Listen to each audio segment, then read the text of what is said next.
So Te Pāti Māori is calling for all Māori to go on strike this Thursday in protest against the coalition government's policies.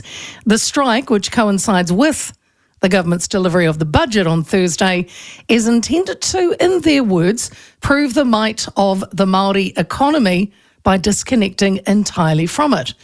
Rallies and hikoi will be organised across the country, with the viewers of the Post, they put up a post over the weekend, invited to reach out to Activist Collect, which is Toitu Te Tiriti, if they wish to organise an activation in their area.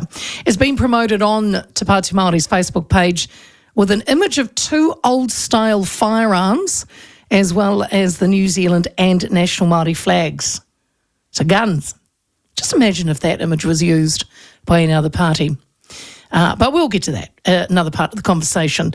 People who take part in the day of protests are expected to drive slowly in large convoys of vehicles on various roads around the country. The aim is to disrupt the flow of traffic at peak times. Te Pāti Māori is asking, as I said, all Māori to skip work and take part in the car hikoi. I've got to say, it was kākoi. That's right. They're calling it a kākoi, which like a hikoi, but in a car. Lazy. Jeez. Dame Whina Cooper should be rolling in a grave. She walked. No, this is a kākoi. Anyway, people are expected to join the protest to gather at spots close to motorways on ramps at about 6:30 in the morning on Thursday, which of course will cause, if there is a turnout, and there was quite a big turnout in the December activation, if you remember that one, it will cause some chaos. Now, in Auckland, the protests are expected to be held at locations including a Z fuel station in South Auckland, BP in Hobsonville, the Palmer's Albany Garden Centre, and at Altair Square in the CBD. But of course, all around the country there have been calls for this activation. The coalition government has repeatedly rejected the assertion its policies are harmful to Māori. Meanwhile, Prime Minister Christopher Luxon and Labour's Chris Hipkins were both warning people not to break the law during planned protests this week. Luxon said today that the plan for a nationwide protest on Thursday was illegal. In what sense is it illegal? Because protesting is part of democracy. People can get out and protest. That's the beauty of democracy, isn't it? We have lots to discuss with this, but first let's look at its legality. Joining me now is Max Whitehead from the Whitehead Group. He is an employment relations expert. Max, great to talk to you again. Leah, this is... Oh, I think we're locked. Hello? Oh, gosh. Hello. I can hear you loud and clear. Okay, I've got you. There we go. Let's start again. Hello, Max. Hello, Leah. Max Whitehead speaking. Can you hear me loud and clear? I've got you. Well, I've got you. Let's talk about the legality of it, because to protest, I mean, that's totally legal, isn't it? It's part of democracy. But why could this be different? Right. So protesting is lawful. I mean, that's what you're entitled to do. But strike, that's the word I believe they've been using, so calling this a strike and encouraging people to strike from work. If that's the case, well, then there's really big problems. Walk me through it. Why is that? Well, there's illegal strikes and illegal strikes. Now, normally a strike is for the purpose of negotiating a collective agreement. And if a collective agreement is going through its term and somebody strikes, that's illegal. If somebody goes, any strike also has to have a secret ballot of their union members before they can strike. And I don't think anybody's had a secret ballot.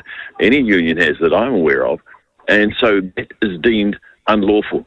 The Employment Relations Act specifically says this. It's unlawful. And I'd say to any employer out there right now, warn those employees, put a notice out as soon as you can saying if you participate in this strike, it's an illegal action and there will be consequences when you get back to work.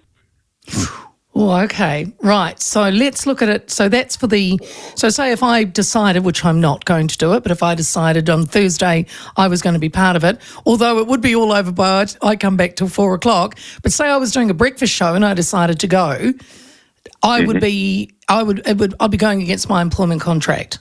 with the platform. You would be, and even a protest. If you failed to turn up for work during your work hours and you didn't have a valid excuse, which was, in accordance with your contract or the law, like sick leave or something like that, then you are in breach of contract, and the employer can take action against you, a disciplinary action, which could include right up to dismissal if it was a deliberate breach of an instruction. Would you know the law when it comes to, or the employment law? Let's take a look at the party itself, Te Pāti Māori. I mean, they are a political party, and they are, in their own words, asking citizens of New Zealand to strike. So is that not illegal what they are doing? Well, they're actually interfering with employment relationship, and the Act, the Employment Relations Act, doesn't deal with that specifically, but certainly I think an employer could, collectively, like the EMA or the Business New Zealand, could collectively take an action against them for causing disruption to their business. And goodness me, it could be significant disruption to New Zealand's businesses. Some of those key people, even essential services, it's illegal for them to strike. But imagine they walked out on a power plant or something like that, which I'm sure doesn't happen. But it could well do. Look at yourself. What would happen? What would happen to the platform in the afternoons when Leah's not there? They'd never miss me, Max, surely. Well, I would. Thank you.